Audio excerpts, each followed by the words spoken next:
사람은 위기 상황 속에 부딪힐 때 그 사람의 진짜 인격을 알 수 있습니다. 그 사람의 사람 됨됨이를 알 수가 있습니다. 어려운 상황에 직면하면 본능적으로 나 자신, 자기 살기 위해서 본능적으로 자기 중심으로 행하는 사람이 있습니다. 그런데 이 본능을 뛰어넘어서 다른 사람을 살리고 자기가 희생하는 그런 사람들이 있습니다. 순금인지 도금인지 그것은 500도 되는 불 속에 넣어야 합니다. 근데 평상시는요, 도금이 더 반짝거립니다. 순금보다. 500도 되는 불 속에 집어넣으면요, 순금과 도금이 판결이 납니다. 도금은 한 1000도쯤 들어가면 딱 벗겨집니다. 반짝반짝거리는 이 금이 벗겨지고 속에 쇠붙이가 나오지만 순금은 절대 벗겨지지 않습니다. 3000도 되는 불 속에 넣어도요, 벗겨지지 않습니다. 녹을지언정 벗겨지지 않습니다. 겉과 속이 똑같습니다. 여러분, 바람이 불 때 알곡과 가라지를 갈라내 키질을 하면 알곡은 주인 품으로 들어옵니다. 가라지는 날아가 버립니다.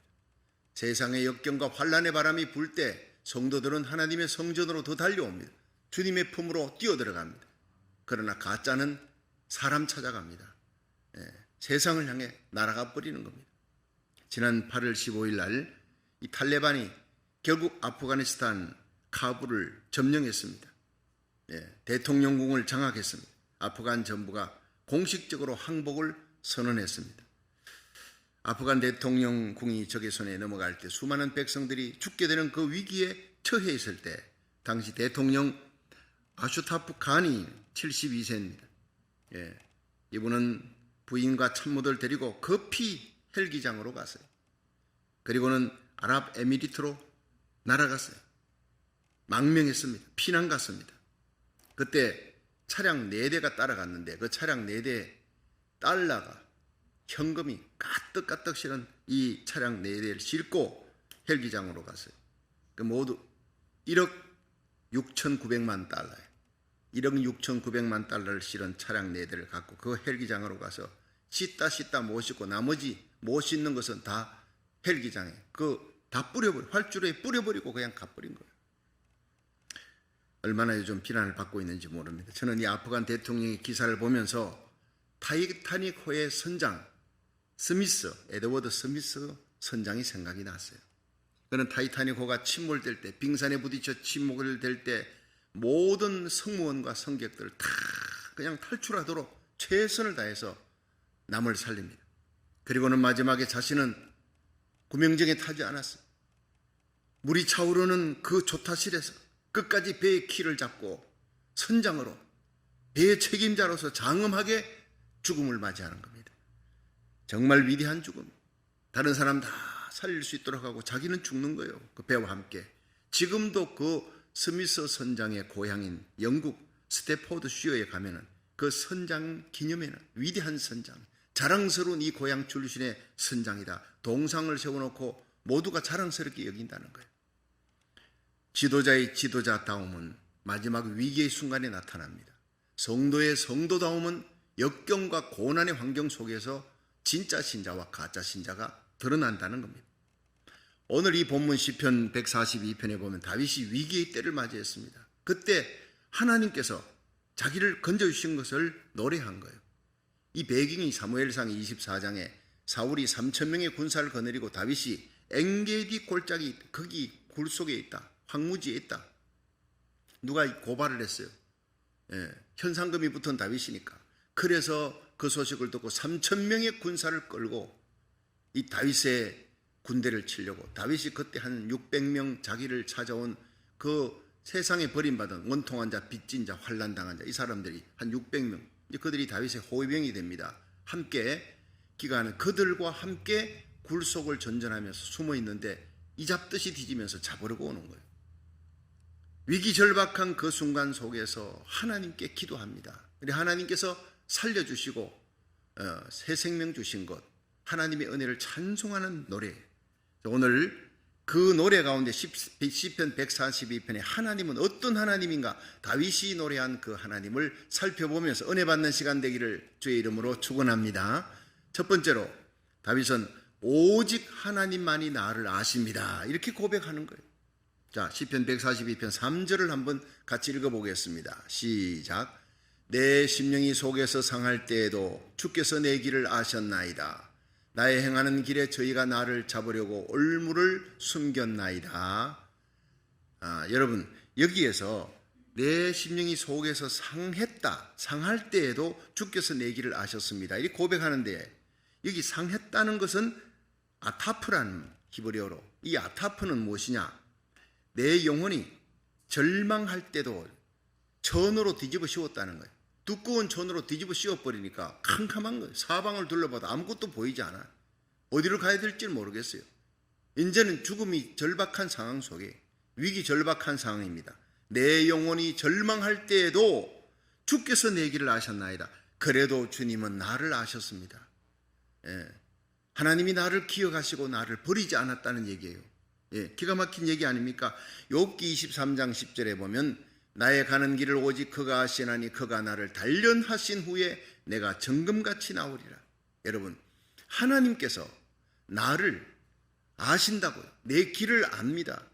그리고 나를 그 고난과 역경 속에 연단한 후에 정금같이 세우려고 나를 이 고난의 길을 걷게 하셨다. 욥이 고백하는데, 요셉도 마찬가지. 17세의 소년이 형들에게 팔려서 미움을 받고 죽게 생겼습니다. 유다 때문에 다시 삽니다만 이스마엘 장사꾼에게 팔려서 애굽 땅에 종으로 가는 거예요. 자, 종으로 가서 보디발 장군 집에 총으로 있다가 보디발 장군의 아내의 유혹을 물리쳤는데 또 감옥으로 억울하게 성추행범으로 몰려서 감옥으로 들어가는 거예요. 기가 막힌 요셉의 일생입니다. 그러나 그가 거기서 13년의 연단을 잘 견딥니다. 하나님을 의지하고 나를 아시는 하나님, 나에게 해와 달과 11별이 나에게 절하는 꿈을 주었던, 형제들의 볕단이 내게 절하는 꿈을 주었던 그 비전, 꿈 반드시 이루어집니다. 난 하나님을 믿습니다. 하나님을 소망하며 끝까지 인내합니다. 마침내 30세가 되는 날, 어제의 감옥에 있던 요셉이 오늘의 총리의 자리에 올라가는 거예요.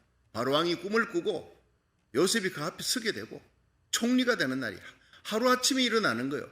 하나님의 기도의 응답이 하루아침에 일어난다는 거예요. 여러분, 우리가 기도하다가 낙심하지 마세요. 예수 믿다 낙심하지 말고, 선을 행하다 낙심하지 말고 끝까지 하나님을 바라보시기를 주의 이름으로 축원합니다. 기도의 그릇이 차면 하루아침에 응답되는 역사가, 불가능할 것 같은 일이 하루아침에 응답되는 기적의 역사가 일어날 줄로 믿으시기 바랍니다. 다니엘은요, 자기를 모함했던 사람들이 사자굴 속에 던져 넣었어요.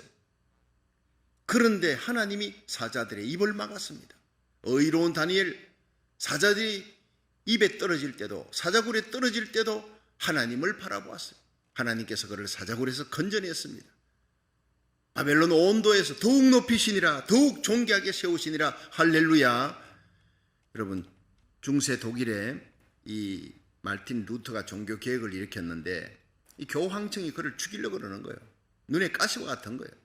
그런데 그걸 알고 프레데릭이라는 제후가 이 루터를 납치를 합니다.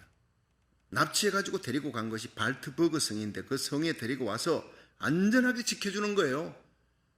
이 사람이 밖에 있으면 교황청이 보낸 자객들에 의해서 죽는다는 것을 알고 납치해 와서 거기서 편안하게 안전하게 지켜줬습니다. 그런데 어느 날 루터가 한 장의 편지를 남겨놓고 그 성을 떠납니다. 초롱성 같은 그 피난처를 왜 떠납니까? 그가 떠나는 이유가 바로 프레데릭 제후가 그 편지를 읽으면서 감동을 하는 거예요. 나는 당신보다 더 강하고 크신 하나님의 보호를 받으며 위텐베르크로 갑니다. 거기는 적들이 나를 기다리고 있습니다. 그러나 내게 사명 주신 하나님께서 그 어떤 어려움 속에서도 그 크신 능력으로 나를 보호해 주실 줄로 믿습니다. 적들이 기다리고 있는, 죽음이 기다리고 있는 위텐베르크 성, 95개주의 그 종교개혁항을 걸고 일어났던 바로 그 도시를 향해서 위험이 기다리고 역경과 고난이 기다리고 있는 그곳으로 십자가 지고 가는 겁니다. 하나님이 내게 주신 사명이 끝나지 않았습니다. 이 사명을 끝내는 날까지 하나님은 그의 천사를 보내 나를 지켜주실 것입니다. 여러분, 사람을 의지 않는 이 말틴 루터 얼마나 위대합니까? 다윗처럼 루터처럼 아무리 어려운 상황에서도 하나님을 의지하는 저와 여러분이 되기를 주의 이름으로 축원합니다. 시편 91편 보세요.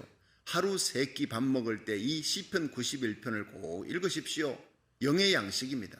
지금 이때 코로나 팬데믹이 전 세계에 창궐하고 미국은 인종 혐오 범죄로 여러분 아시안들이 어디가 우리 자녀들이 뭔 일을 당할지 모르는 위험 속에 있을 때 하나님은 여러분 변종 코로나 바이러스 현재 코로나 바이러스보다 더 무서운 게 지금 계속 나오고 있잖아요. 그런데 시편 91편은요. 내가 여호와를 가리켜 말하기를 여호와는 나의 피난처요 나의 요새요 내가 의지할 하나님입니다. 그렇게 하나님 앞에 믿고 의지하고 예배드리고 기도하는 자를 하나님은 새 사냥꾼의 올무에서 건져주시리라. 극한 연병에서 건져주시리라. 할렐루야. 극한 연병에서 어떻게 이 시대를 알고 창궐에 있는 이 전염병에서 하나님이 건져주시리라. 하나님이 그 날개 그늘 아래 너희를 품어주시리라. 방패가 되어주시리라. 지켜주시리라. 천인이 내 옆에 만인이 내 우편에 엎드러지나 이 재앙이 너희에게 가까이 하지 못하도록 지켜주시리라. 믿으시길 바랍니다. 여러분 시편 91편 14절은 결정적으로 저가 나를 사랑한 적 내가 저를 건지리라. 저가 내 이름을 안 적 내가 너를 높이리라. 여러분 하나님을 사랑한 적 이게 뭡니까? 아무리 어렵고 힘든 상황에도 하나님의 성전에 하나님 앞에 예배 드리러 오는 거예요. 하나님이 제일 기뻐하는 이 예배에 집중하는 하나님이 건져주십니다. 어떤 어려운 상황에서도 저가 나를 사랑한 적 내가 너를 건지리라. 저가 내 이름을 안 적 내가 너를 높이리라. 우리는 생활 속에서 하나님을 부인하지 않는 삶 속에서 하나님을 시인하는 삶을 살아갈 수 있기를 주의 이름으로 축원합니다. 우리가 하나님만 바라보고 하나님 앞에 예배드리고 가정 예배드리고 1000번째 새벽기도 온라인 예배드리고 거기에 참여하셔서 하나님 앞에 예배드리십시오. 다윗이 하나님 앞에 오르단의 타작마당 예배드리러 올라가 화목제 번제를 드리니 하늘에 불이 떨어지고 하루에 7만 명이 죽는 그 엄청난 전염병이 하루아침에 끝나버리는 거예요. 그 번제단에 불이 떨어지니까 여러분 이 땅의 모든 재앙이 우리가 예배 드릴 때 해결될 줄로 믿으시기를 바랍니다. 하나님은 나를 아십니다. 우리의 모든 형편을 아시는 하나님이래. 자, 두 번째, 다윗은 오직 하나님만이 우리를 돌보시는 분입니다. 이렇게 고백합니다. 자, 시편 142편 4절을 한번 읽어보겠습니다. 4절 시작. 내 우편을 살펴보소서. 나를 아는 자도 없고 피난처도 없고 내 영혼을 돌아보는 자도 없나이다. 아멘. 자, 다윗은 자기 주위를 아무리 둘러봐도 피할 곳도 없고 나를 도와줄 사람도 없다. 내 영혼을 돌보는 자가 없다. 참 이상한 얘기. 이때 엔게디 굴속에 도망갈 때 이 사울의 군대가 이제 시시각각 쳐들어올 때 3,000명의 군사를 끌고 올 때 다윗에게는 600명의 군사가 있었어요. 자기를 찾아온 600명의 호위병들이 있었다고요. 그런데 아무리 둘러봐도 나를 돌볼 자가 없다는 말이 뭐냐? 사람은 믿을 대상이 아니라는 거예요. 그걸 진작 깨달은 것입니다. 사람은 덮을 대상이에요. 언제 변할지 언제 배신할지 사람은 믿을 대상이 아니에요. 내가 하나님을 굳게 믿으면 나를 따르는 사람은 나를 굳게 믿고 따라오도록 하나님 만들어줍니다. 여러분 우리 대한민국이 하나님을 굳게 믿고 의지하면 하나님이 미군 철수하지 않도록 지켜주고 붙여줄 줄 믿으시기 바랍니다. 여러분 사람 못 믿습니다. 뭘 미국을 어떻게 믿어요? 자기들 철수해도 지킨다 하는 아프간 순식간에 다 버려버립니다. 믿을 수 있는 것은 하나님이지 사람은 믿을 존재가 아니에요. 사람은 덮을 존재예요. 용서하고 덮을 존재예요. 사랑할 존재예요.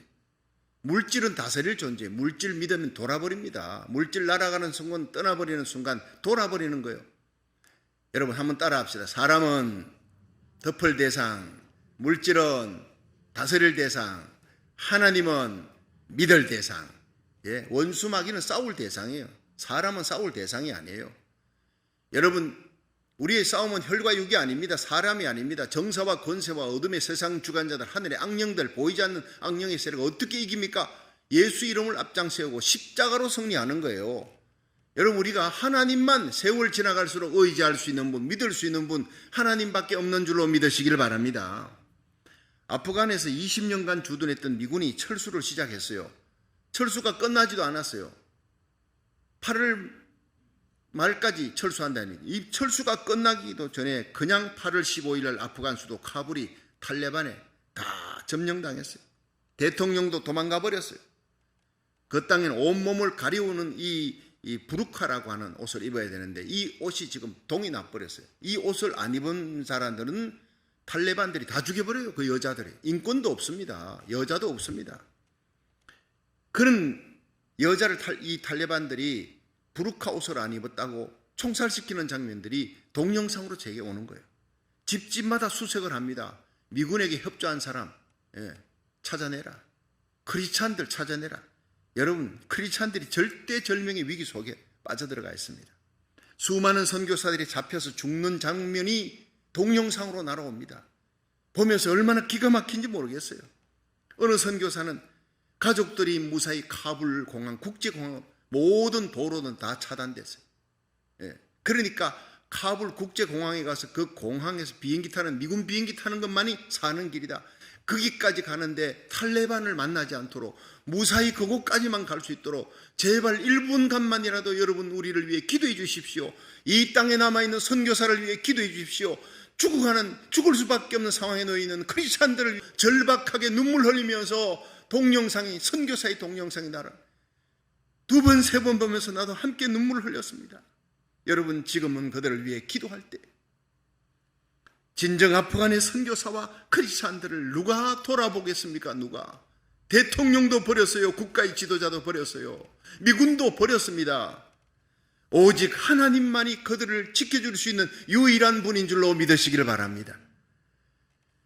사실 지난 20년간 미국은 아프간을 지키기 위해서 그 탈레반들 테러리스트를 막고 아프간을 지키기 위해 빈라덴 잡겠다고 갔지만 사실 아프간에 계속 탈레반들이 있으니까 그들을 완전히 뿌리채 뽑겠다고 20년을 전쟁했습니다. 근데 그들을 지키기 위해 탈레반으로부터 아프간 보호하기 위해서 2조 4천억 불을 지원했어요. 어마어마합니다. 달러로 2조 4천억 불이 지원돼 무기도 사주고 경제도 지원하고 했는데 아프간 정부가 너무너무 부패한 거, 이것이 결국에는 미군 철수의 시작입니다. 아프간 정부가 부패해서 월남의 그 멸망 직전, 월남 사이공 패망 직전에 일어났던 것처럼 미국이 원조했던 무기를 월남에서 전부 다 베트콩한테 다 팔아넘겨요. 너무나 정권이 부패하니까 똑같은 일이 벌어졌어요. 아프간의 관리, 고위 정부의 관리들이 미국에서 주는 그 돈을 가지고 전부 다 뒤로 빼돌렸어요.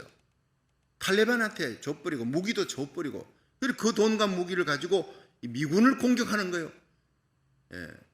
그래서 아프간 정부에 줬던 그 모든 것들이 결국에는 탈레반으로 넘어가서 미군을 공격하는 것을 미국이 알고 고민을 시작하는 거예요. 그리고 미군과 아프간은 무슨 공동 협작으로 무슨 군사 작전을 못합니다. 왜냐하면 그 고위 관리들 속에 탈레반과 연결된 스파이들이 너무 많아. 얘기하면 다 들어가 버리는 거예요. 오히려 당하는 거예요. 그리고 중요한 것은 아프간 국민들입니다. 정부도 부패했지만 국민들이 배신을 한 거예요. 탈레반 반군들이요, 주민들 속에, 선량한 주민들 속에 섞여갖고 그들 옷으로 변장하고 있다가 미군이 지나가면 갑자기 옷 속에 있던 그냥 총을 끄집어내서 죽이고 도망가고, 이런 일이 허다히 일어나는 거예요.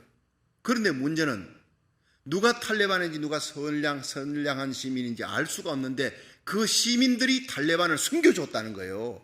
지켜주고 숨겨줬다는 거예요. 월남 패망 때도 그랬잖아요.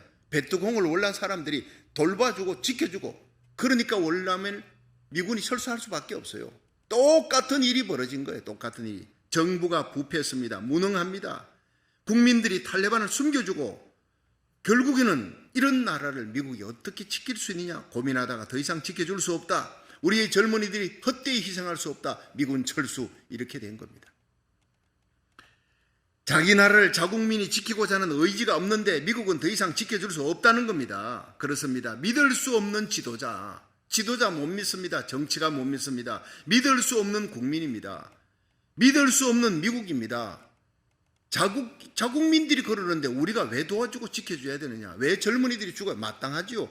철수입니다. 결국 아프간은 바로 멸망해버리는 겁니다.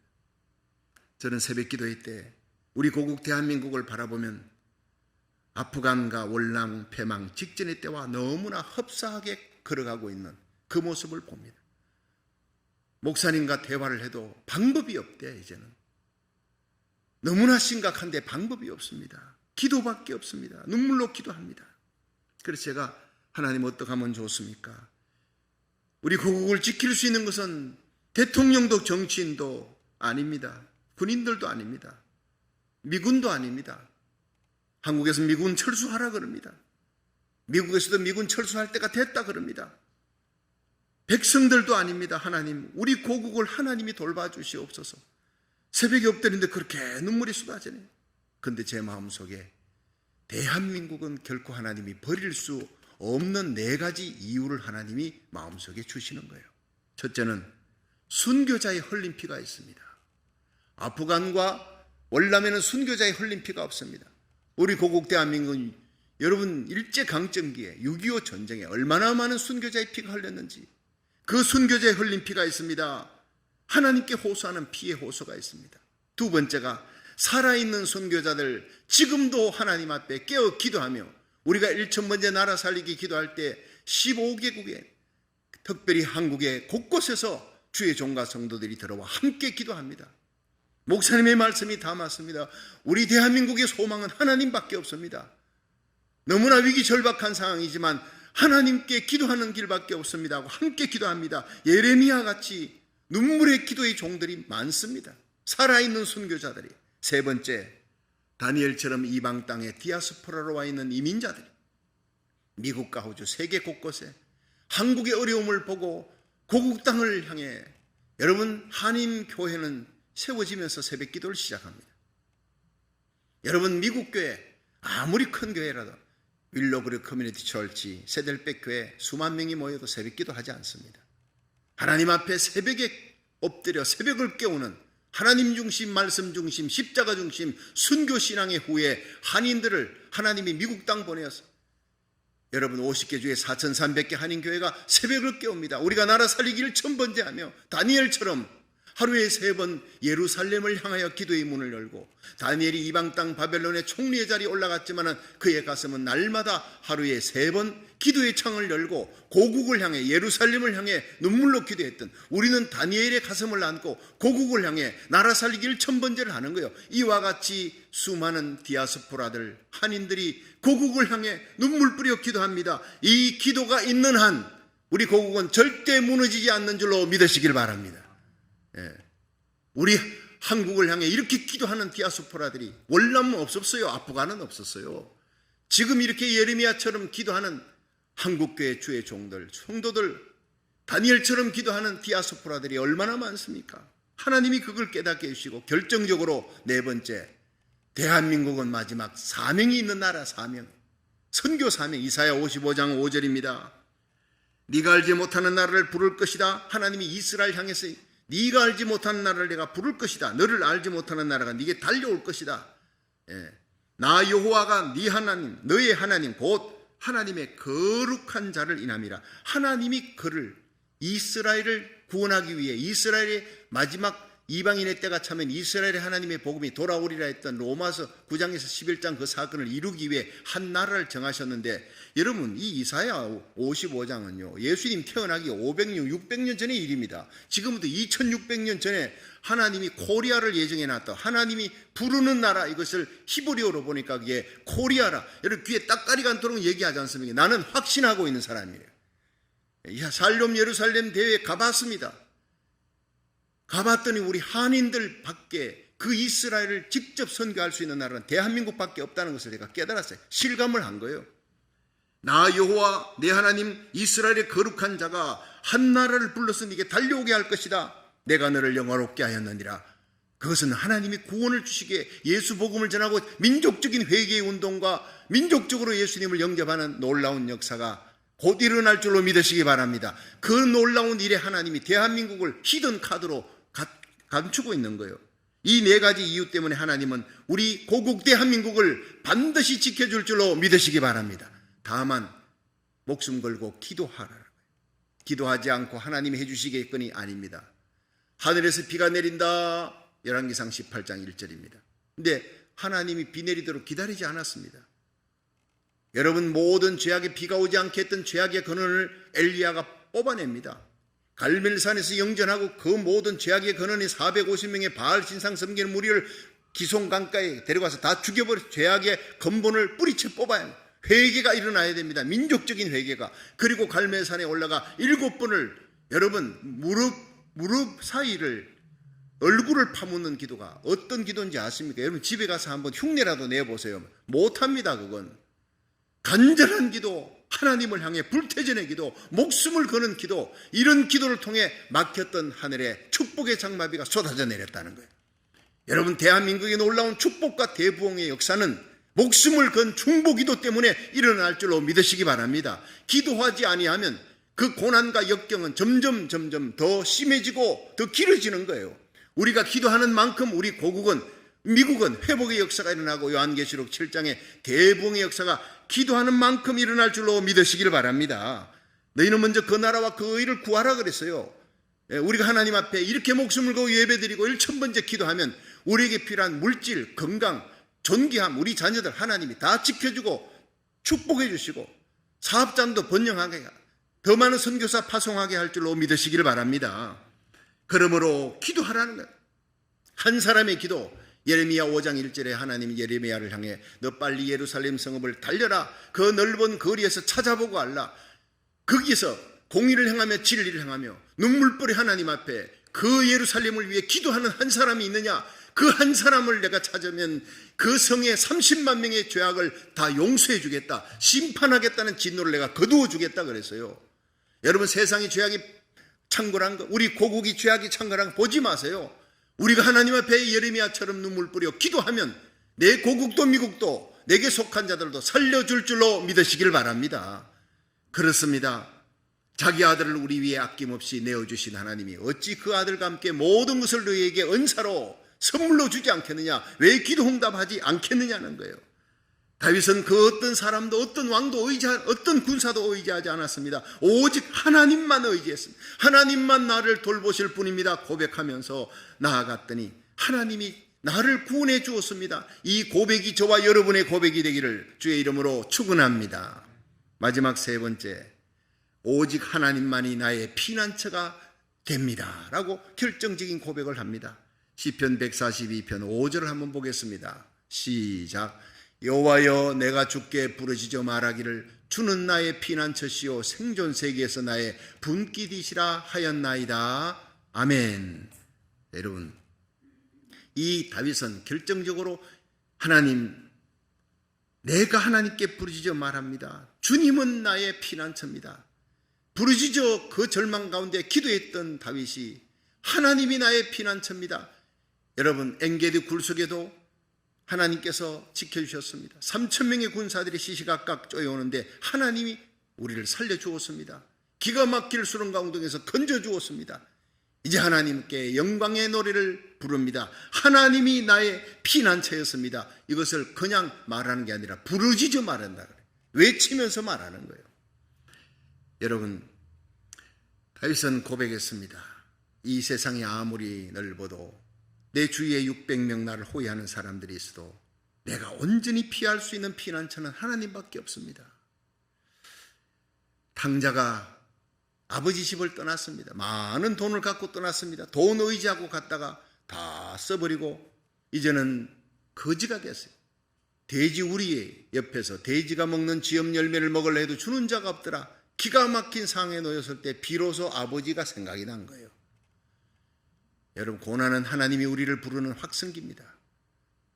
그래도 그가 자살하지 않고 아버지 집으로 돌아간 것이 하나님의 은혜 아닙니까? 성경 속에 이에 일어나 아버지께로 가니라. 빈털털이 되고 거지가 되어 부끄러운 모습으로 가느니 차라리 나 딴 데 가서 죽어버릴 거야, 이럴 수도 있잖아요. 자존심, 여러분, 그는 자존심 다 묻어버리고 아버지께로 돌아옵니다. 아버지 집에 가면 살 수가 있다. 내가 이제 내가 아들이 아니라 종의 하나로 써달라고 해야지. 아버지께 그렇게 빌어야지.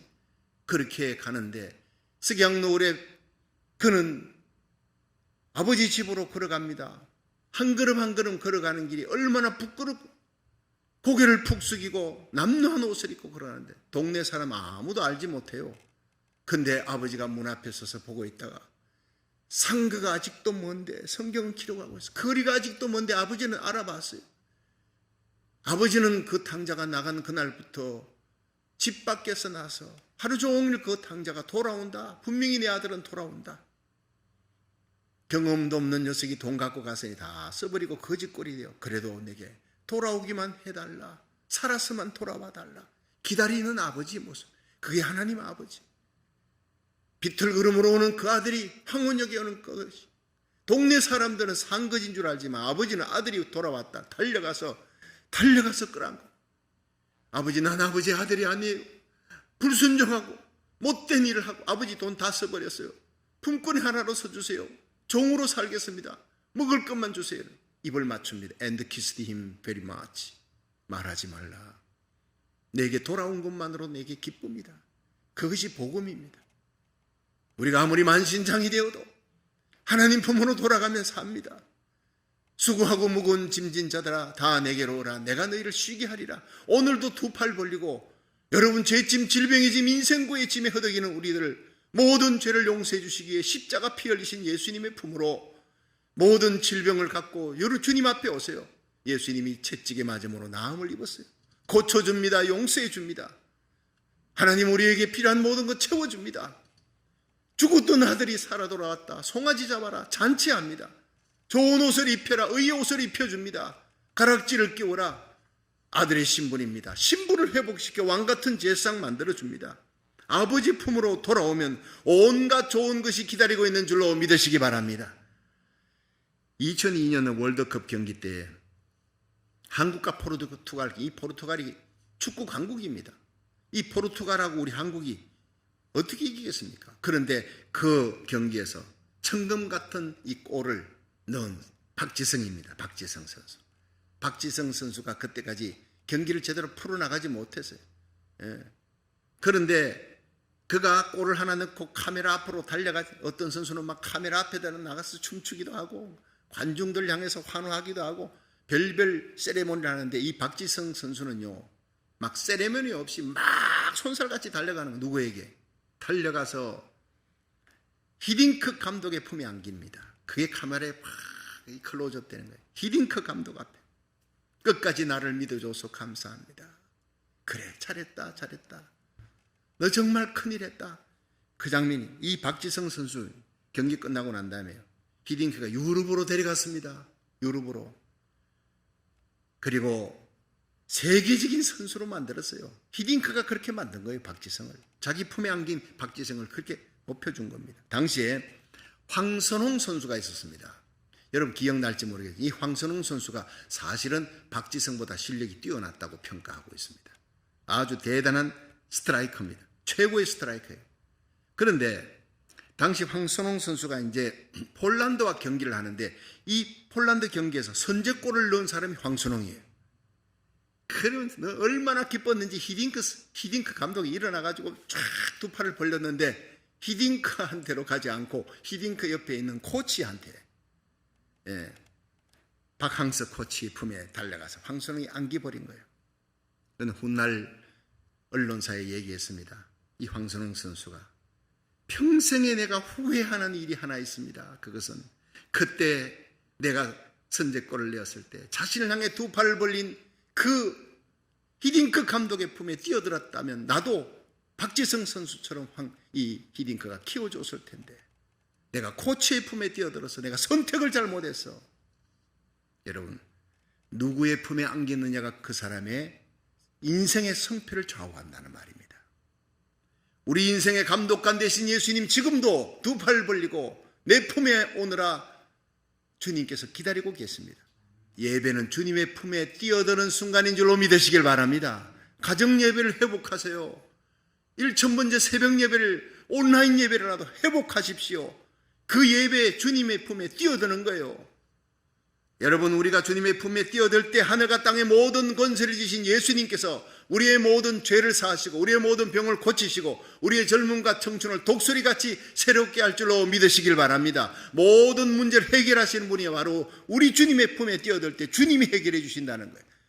저와 여러분을, 우리의 자녀들을 존귀하게 우리 교회를 세워주실 거예요. 이사야 55장 22절에 내 짐을 여호와께 맡겨버려라. 너를 붙드시고 의인의 요동함을 영영히 허락지 아니하시니라. 잠언 16장 3절에 내가 하는 일을 여호와께 맡겨라. 그러면 너의 경영하는 것, 너의 계획하는 것을 이루어 주시리라. 시편 37편 5절에 내 길을 여호와께 맡겨라. 그를 의지하면 그가 이루어 주시고 내 의를 정오의 빛같이 드러내시리라 했어요. 여러분, 오직 하나님만이 우리의 소망인 줄로 믿으시길 바랍니다. 오직 하나님만이 우리를 돌보고 우리 고국을 미국을 돌보시는 하나님, 여러분의 가정은 자녀들을 돌보시는 하나님인 줄로 믿으시길 바랍니다. 오직 하나님만이 우리의 피난처가 되시는 하나님인 줄로 믿으시기 바랍니다. 이 하나님을 굳게 붙들고 날마다 승리하는 삶을 사시기를 주의 이름으로 축원합니다.